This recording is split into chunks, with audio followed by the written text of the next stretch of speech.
I'm Mr. R, and this is the Rondinelli Project with your 2-minute fishing tip from Beyond the Bobber. The clock is running, so let's go. This crappie is about the size of my hand. Believe it or not, you can get a really good fillet off of smaller fish. For the beginner, start behind the operculum, down along the backbone and out through the tail, flip the crappie over and do the same thing on the opposite side. Now get rid of the carcass because there's nothing left. You have to remove the skin from the fillet.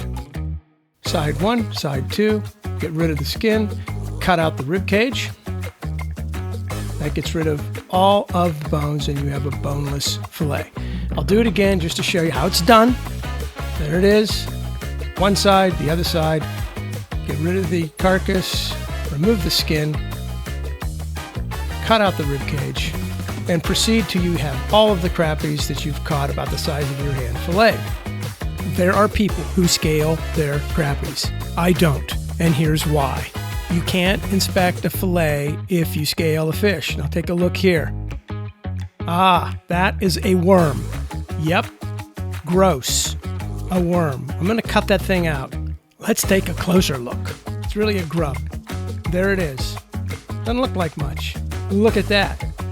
You can't see that if you scale fish.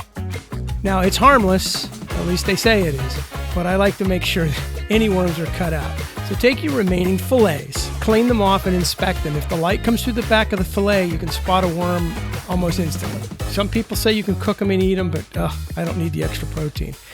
Wrap them up in foil that keeps them from freezer burn and still put them in a freezer bag.